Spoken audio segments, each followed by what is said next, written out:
Que Dios los continúe bendiciendo a todos en esta mañana. Como sabemos, estamos realizando un estudio basado en la carta del apóstol Pablo a los Corintios.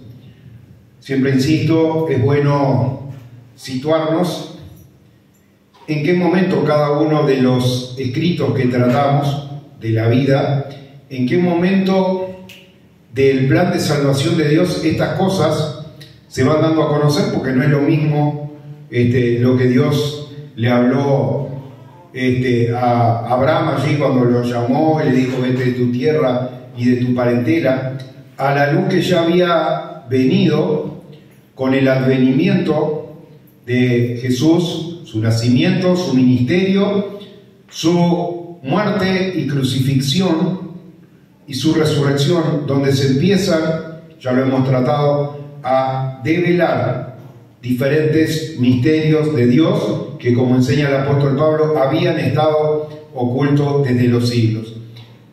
El apóstol Pablo también fue creciendo, porque no siempre fue apóstol Pablo.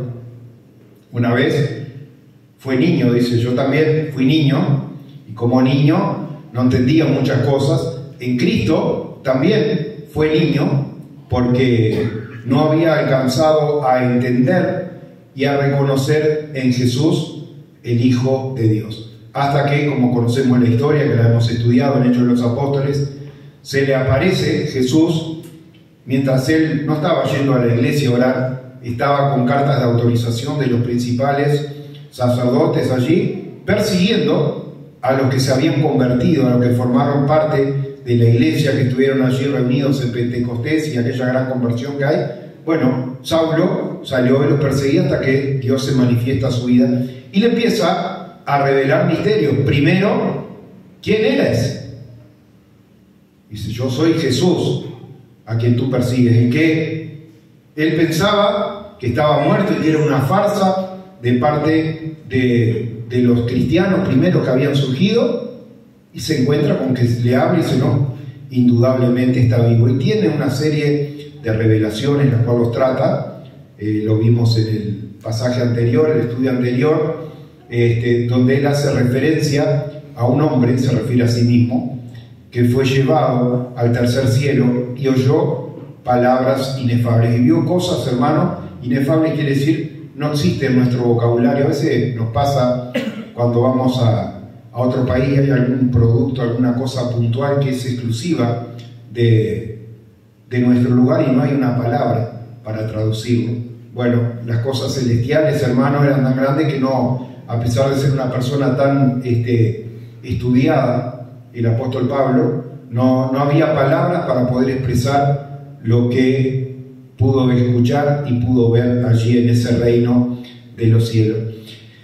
Y sabemos que fue y fundó esta iglesia y permaneció 1 año y medio como pastor en aquel lugar, en Grecia, un lugar que estaba caracterizado por tener unos pocos judíos que se habían convertido, que habían, igual que él, habían sido abiertos sus ojos y habían podido reconocer que Jesús es el Cristo, que el Mesías había venido, el Cordero de Dios, y había muerto, bueno, predicando a Cristo crucificado y mostrando a través de eso el primer misterio de Dios, del Cordero de Dios, que entregó su vida y pagó el rescate por nosotros pecadores, y que, siendo rasgado el velo del templo, como enseña la palabra, que cuando Jesús expiró en ese momento, el velo, que había una cortina en el templo que separaba la parte donde se podía llegar a la parte donde solamente el sumo sacerdote,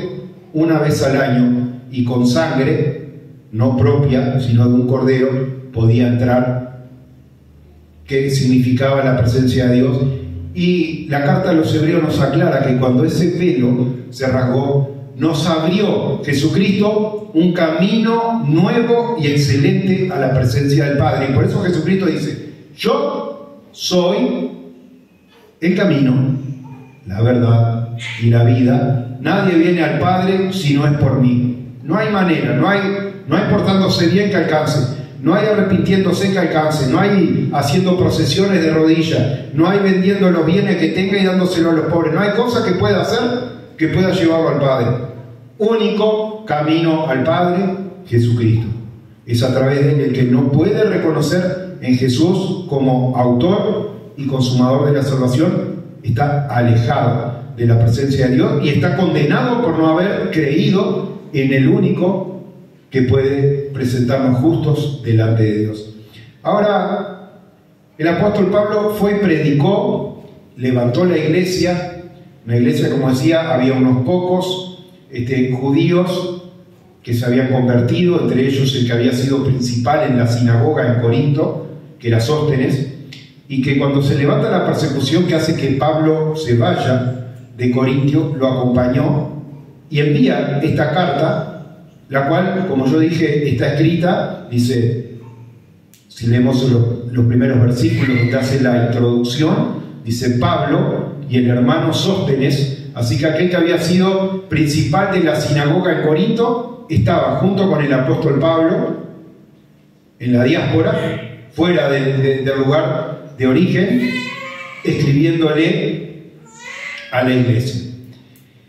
Y en la iglesia, como ya habíamos visto, habían surgido algunas divisiones y el estudio pasado trató acerca de esa analogía que hizo Pablo, dos analogías diferentes, una presentándose a sí mismo como sembrador. Él había sembrado la palabra de Dios, Apolo había venido y había regado lo que otro, el apóstol Pablo, había plantado, y el crecimiento le correspondía a Dios.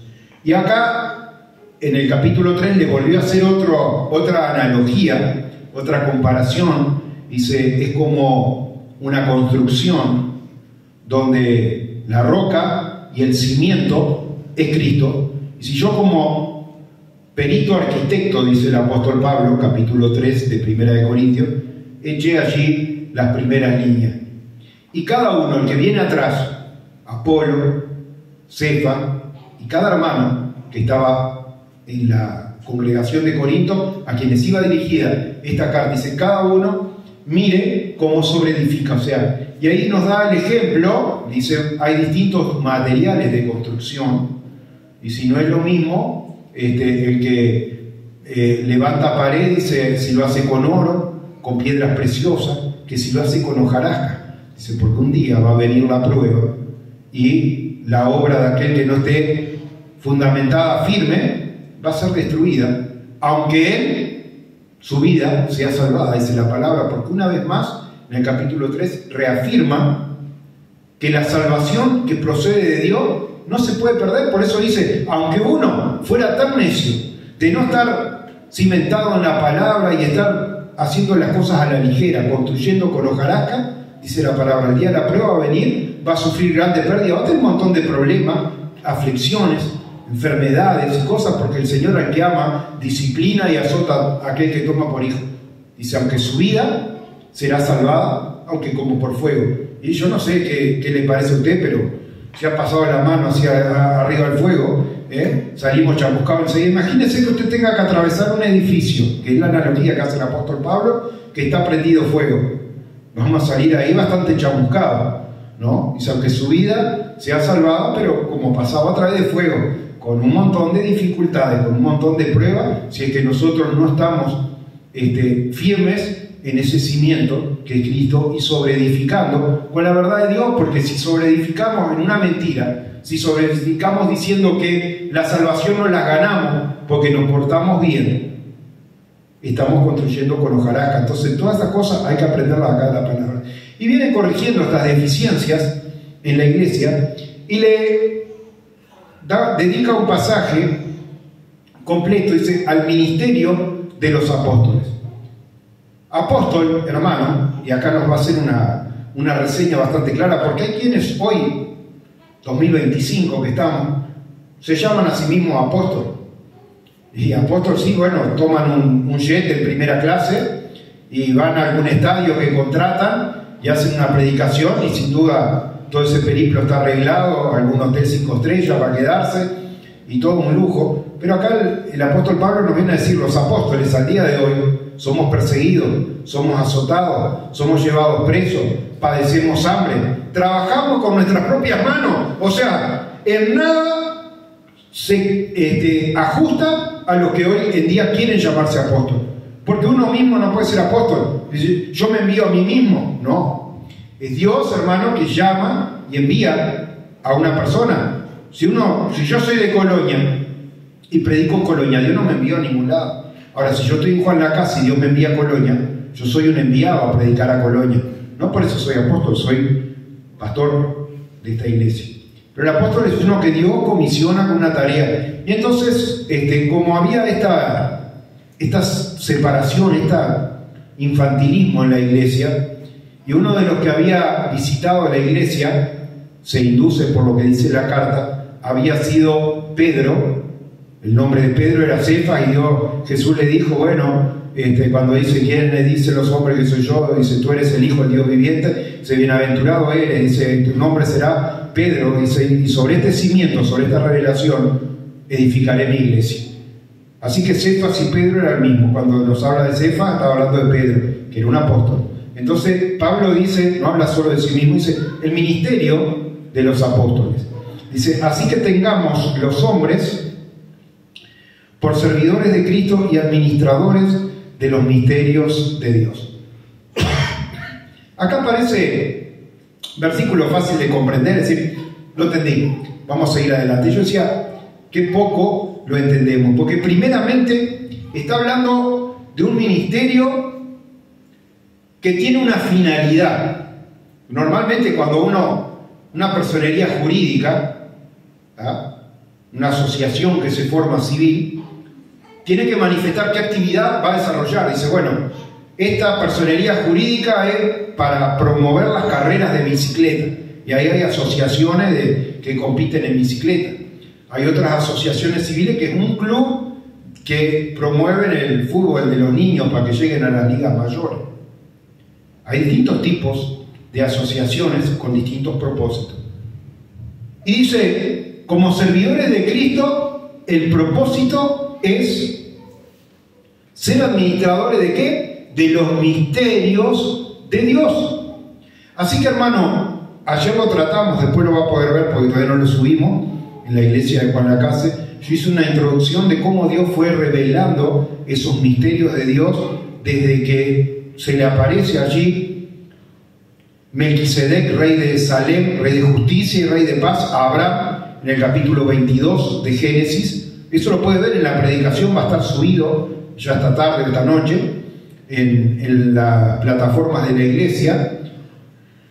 Y diferentes misterios van surgiendo que con el paso del tiempo se van revelando. El apóstol Pablo, habíamos visto, en el entorno de la crucifixión y la resurrección y la entrada al lugar santísimo, se daban a conocer 3 misterios que habían estado ocultos desde los siglos. Dice, el propósito de la iglesia no es ignorar, sino conocer, administrar estos misterios de Cristo. Ahora, también nosotros no hablamos el mismo idioma que hablaban los hermanos de Corinto, ni la carta fue escrita en español como nosotros la tenemos. No voy a dar clase de griego porque no sé griego, pero sí sé que la palabra que Dios usó para servidores, la tengo acá anotada en mi Biblia, era hiperetes, H-Y, peretes, como suena. Y era una palabra puntual que se tradujo acá, ¿no? El traductor pone cómo puedo trasladar la idea de lo que quiso decir Pablo. El hiperetes era un oficio que existía en aquellos tiempos. Hoy ya no existe más. Hubo una disposición del Reino de España, creo que en el año 1800, y se eliminaron las últimas galeras. Pero las galeras eran originarias de los griegos. En día de los romanos, que había ya sucumbido el imperio griego y el imperio romano había surgido, todavía seguían utilizando galeras y se siguieron utilizando hasta que fueron reemplazados. La galera era como un barco, pero un barco que la propulsión estaba basada en base a remeros, pero no como un botecito de pesca que usted ve ahí donde va uno remando, o una canoa de esas que compiten en la Olimpiada y van 5 en hilera remando. No, la galera era un barco inmenso, como si fuera un galeón, y a 1 metro de la línea de flotación había bancos de hasta 5 personas de cada lado, con remos inmensos, un remo para 5 personas, otro remo para 5 personas, y hacía una fila toda hasta atrás. Había a veces 200 remeros en una embarcación que estaban tan cerca de la línea del agua, remando con peces, remos que llegaban a pesar hasta 130 kilos, 5 personas luchando, imagínense, prácticamente 20 kilos, 25 kilos cada uno, lo que pesa una bolsa de Portland, una bolsa de harina, todo el día haciendo esto y esto y esto, remando. El hiperetes era el que remaba en una galera. Y había una particularidad: el que remaba en la galera venía en la parte del casco del barco, no en la parte superior, no veía a dónde iba, no guiaba el barco, solo era encargado de propulsar el barco moviéndolo. Y el apóstol Pablo viene y se cita este ejemplo y dice: nosotros somos, le dice a los hermanos de la iglesia, usted es un hiperetes, yo soy un hiperete, dice el apóstol Pablo. Los demás apóstoles somos hiperetes, somos remeros, porque el remero remaba, pero solo había uno arriba que tenía el timón y la dirección, y era el que dirigía las cosas. Dice: nosotros, hermanos, estamos para acompañar, pero el que dirige el camino es Jesucristo. Y le escribo a la iglesia porque la iglesia justamente decía: yo sigo a Pedro, yo sigo a Pablo, yo sigo a Apolo. Dice: no, Pedro, Pablo, Apolo y todos ustedes estamos sentados en el banco remando, ni vemos para dónde vamos. El que dirige la embarcación es Cristo. Y por eso, hermano, da esta enseñanza, y es importante traerla para poder entender la complejidad. Y le escribía a un pueblo que sabía de lo que le estaba hablando. Yo decía: ni siquiera podemos utilizar un ejemplo de nuestros días, porque podemos decir, bueno, es como un ómnibus que uno solo lleva al volante. Sí, pero en un ómnibus también vamos sentados y nosotros vemos para el costado, y si vemos que el chofer se viene durmiendo, le decimos: ojo que hay algo adelante, cuidado que pasa esto, aquello. Acá los remeros no veían nada, iban confiados en el que dirigía la embarcación. Por eso digo, no podemos actualizar este término, y tenemos que explicar lo que la iglesia sí entendió cuando le escribió, porque, como le decía, era un oficio que era conocido y actual para aquellos tiempos. Dice: y también se requiere que los administradores, ahora bien, se requiere que los administradores sean hallados fieles. Es decir, el administrador no es el dueño. El administrador justamente tiene la responsabilidad de manejar bienes y dinero que no son propios.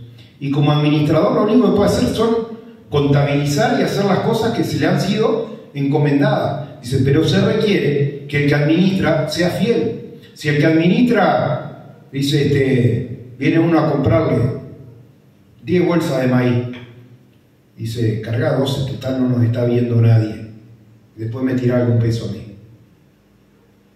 O viene y entrega una plata, si yo voy a poner como que saldaste acá, no está siendo fiel en su tarea.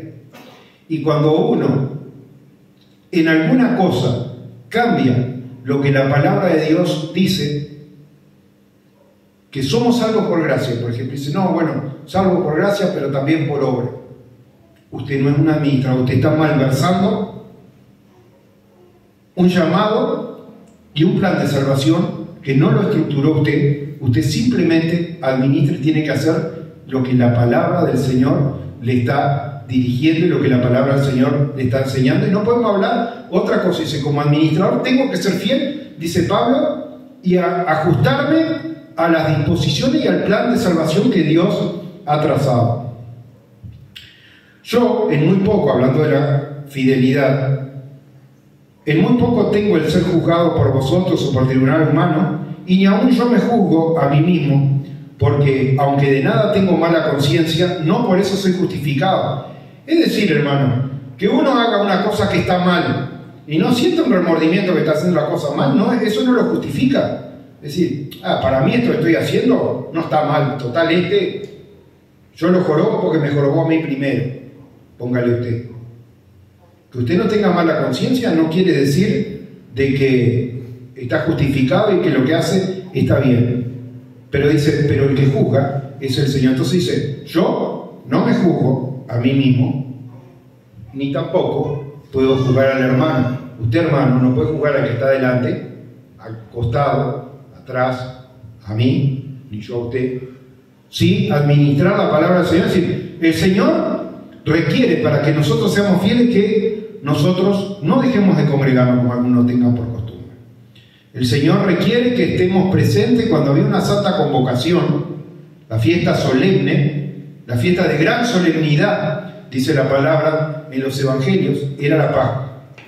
Nosotros hoy ahí tenemos el cuerpo de Cristo y la sangre de Cristo, porque nuestra Pascua es Cristo, que ya fue sacrificada por nosotros, le escribe más adelante el apóstol Pablo a los Corintios, y nosotros como administradores fieles tenemos el compromiso de decirle, venga sin falta, hay una santa convocatoria de parte de Dios para que usted participe del cuerpo y de la sangre de Cristo. O sea, el que no comiere y no bebiere esto, no tendrá parte conmigo.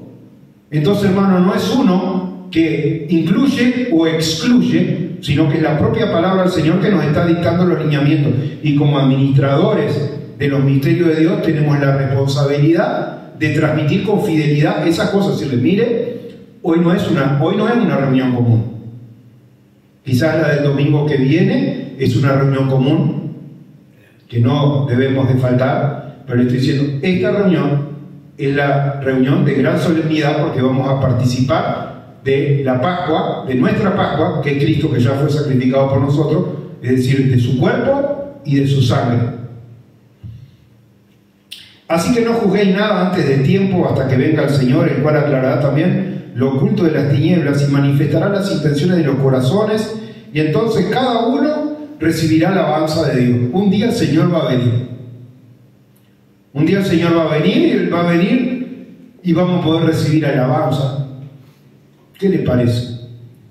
Recibir alabanza de parte de Dios.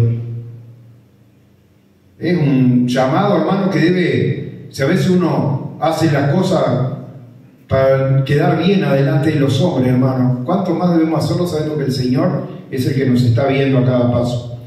Pero esto, hermano, lo he presentado como ejemplo en mí y en Apolos, por amor de vosotros, para que en nosotros aprendáis a no pensar más de lo que está escrito.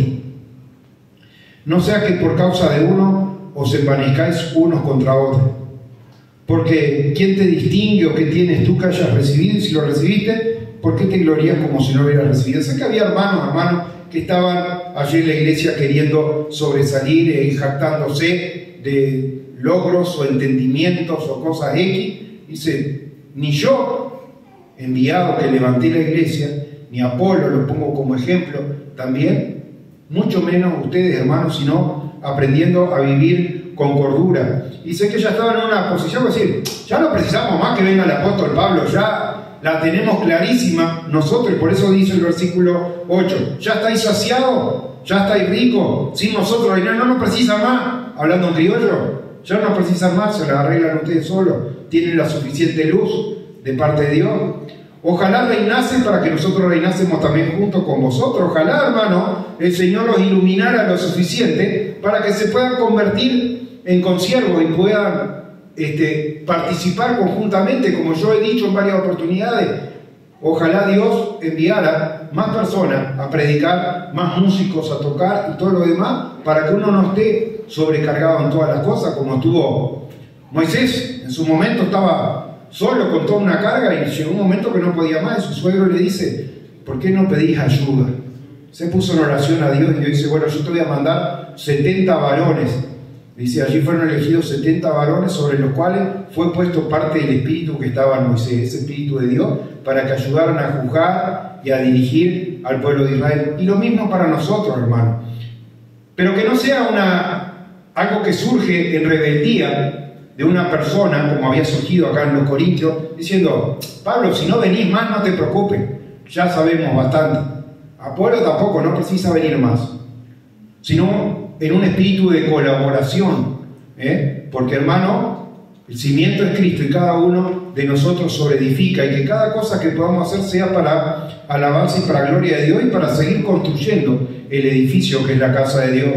Porque según pienso, Dios nos ha exhibido a nosotros, los apóstoles, como postreros. ¿Qué quiere decir postrero? Los últimos. A los primeros y están los postreros, que son los últimos. Entonces, si los apóstoles fueron exhibidos como postreros, y escribe esto en el año 50 después de Cristo, está complicado. O sea, ¿era él el postrero? Porque si yo soy apóstol también, Pablo era el primero, Cefas eran de los primeros, y se nos ha exhibido a nosotros como postreros. ¿Qué nosotros hablábamos? Dice, le he dado el ejemplo mío y de Apolo, a nosotros como postreros. Así que, pero vamos a ver alguna característica más para que nadie se enoje. Como sentenciado a muerte, pues hemos llegado a hacer espectáculos al mundo, a los ángeles y a los hombres. ¿De qué espectáculos habla? ¿Sabe, hermano, que en esta época estaba el Imperio Romano, habían construido el circo romano, y allí, hermano, en aquel circo eran enfrentados a bestias y animales, ¿no? Y era convocado el público, se hacía hay un dicho que ha sobrevivido hasta nuestros días, al pueblo pan y circo, porque en ese día especial, para mantener contento al pueblo romano, hacían una festividad, era como un estadio, del cual ha sobrevivido a nuestros días. Le regalaban pan a la gente y le daban circo. El circo, hermano, no era ver un oso caminando arriba de una pelota. El circo era echar un cristiano ahí y largarle un tigre con cadena a poco, irle aflojando, a ver cuánto rato resistía. Dice, yo, como hombre he batallado contra fieras, dice el apóstol Pablo. Yo no sé si lo dice literal o lo dice en sentido figurado, pero nos está diciendo acá la palabra que nos ha puesto a nosotros como exhibidos, como espectáculo al mundo, a los ángeles y a los hombres. Porque saben que los ángeles están recontra atrapados. Yo, cuando una persona mira una novela, una serie o algo, y dice, me tiene atrapado, tengo que mirar otro capítulo. Los ángeles están mirando todas estas cosas que no son para ellos, cosas que Dios ha preparado para los que le aman. Que, como dice la carta a los hebreos, ¿a cuál de los ángeles dijo Dios, tú eres mi hijo, yo te he engendrado hoy? A ninguno. Tampoco envió un socorro para auxiliar a los ángeles que pecaron, que se rebelaron contra Dios y se convirtieron en demonios, y Satanás, que se convierte en adversario de Dios. O sea, ninguno de ellos le dio un plan de salvación, no envió un redentor para redimirlos. Pero los ángeles, hermanos, están atentos, mirando qué es lo que pasa, mirando cómo se van desarrollando los misterios de Dios. Nosotros somos insensatos por amor de Cristo, mas vosotros prudentes; nosotros débiles, mas vosotros fuertes; vosotros honorables, mas nosotros despreciados. No lo estaban valorando como correspondía, no estaban reconociendo la fortaleza necesaria para poder vivir en el tipo de vida que tenía el apóstol Pablo, que lo describe acá un poco más adelante. Ni dirección tenemos, porque no tenían morada fija. No podía decir, nosotros hoy veníamos a Colonia y en la entrada había un control policial. Y nos piden, aparte de los documentos, dice, domicilio, tal domicilio. El apóstol Pablo no tenía un domicilio fijo, porque era guiado por la voluntad de Dios y estaba de continuo, terminaba un viaje misionero y arrancaba al siguiente. Parte de esas cosas que padecían por el hecho de ser enviados de Dios. Hasta esta hora, entonces yo quiero que usted vea, dice, nos ha exigido a nosotros, los apóstoles, como postrero. Y ahora quiero que usted mire, ya que hay gente hoy, en el 2025, que se dice ser apóstol, a ver si están estas mismas características, porque Jesús dijo, por los frutos los conoceréis. ¿Ah? Nosotros vemos un higo en un árbol y sabemos que el árbol es una higuera, un naranjo, y sabemos que es un naranjero, y así cada fruto nos da a conocer qué tipo de árbol se trata. ¿Qué características tenían los apóstoles? Dice, hasta ahora padecemos hambre, tenemos sed, estamos desnudos, somos abofeteados y no tenemos morada física. Nos fatigamos trabajando con nuestras propias manos. Ahí ya le descarté, de 100 le descarté 99. Porque si hay cosas que le gusta al que quiere presidir es no trabajar. Y yo siempre insisto, el apóstol Pablo, hermano, siempre predicó acerca del deber de trabajar. Dice, el que yo mando esto, porque habían salido muchos, yo somos misioneros, iban y se les quedaban un mes en la casa. Comiendo, durmiendo hasta el mediodía, comiendo de arriba y todo lo demás. Yo mando esto. Dice, el que no trabaja, que tampoco, ¿cómo dice? Que tampoco coma. Está en la Biblia. Que no le gusta, hermano, arranque la hoja. Dice, nosotros nos fatigamos trabajando con nuestras propias manos. Nos maldicen y bendecimos. Padecemos persecución y la soportamos. Nos difaman, hablan mentiras de nosotros y rogamos. Hemos venido a ser hasta ahora como la escoria del mundo, el desecho de todo, tratado como una basura, hablando en criollo. No escribo esto para avergonzaros, sino para amonestaros como a hijos amados, porque aunque tengáis 10.000 años en Cristo, no tendréis muchos padres, pues en Cristo Jesús yo os engendré por medio del Evangelio. El ayo, ya para terminar, el ayo era un esclavo de confianza. Sabes que en aquella época la esclavitud estaba de moda, por decir así. Uno podía comprar un esclavo con distintos propósitos. Se compra esta esclava para cocinar, esta otra esclava para lavar la ropa, este esclavo para que junte algodón, y este otro esclavo le voy a tener confianza. Este va a ser como un administrador, mi mano derecha, solo que no le tengo que pagar sueldo, le debe comer, ¿no? Y ese esclavo de confianza era el ayo. El ayo, el esclavo de confianza, lo desarrolla Pablo en la carta a los Romanos. Dice, la ley ha venido a ser nuestro ayo. Dice, ese esclavo de confianza. El esclavo de confianza se lo ponía a cargo, si el dueño de ese esclavo tenía familia, tenía un hijo, le encomendaba y dice, yo te encargo el cuidado de mi hijo. Lo tenés que llevar a la escuela, lo tenés que buscar, tenés que acompañarlo a esto, bañarlo, cambiarlo, esto, aquello, mostrarle qué cosas no tiene que hacer. Y el apóstol Pablo, cuando nos habla acerca de la ley y Cristo, dice, la ley vino a ser nuestro ayo, vino a ser nuestro guía, nos mostraba qué cosas estaban bien y qué cosas estaban mal. Pero el día que el niño crece y deja de ser un niño, ya el ayo no le dice más lo que tiene que hacer.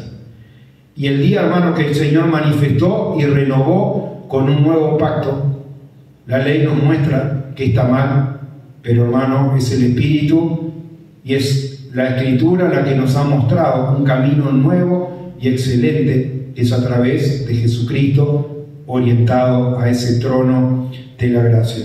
Dice, aunque ustedes tengan 10.000 personas de confianza que quieran guiarlo y orientarlo, no se olviden, dice el apóstol Pablo en este versículo, que el que los engendró en Cristo es Dios, el que les dio la palabra y usted llegó a conocer a Cristo y se convirtió y se bautizó y forma parte de su pueblo hoy, es a través de mi propio trabajo, dice el apóstol Pablo.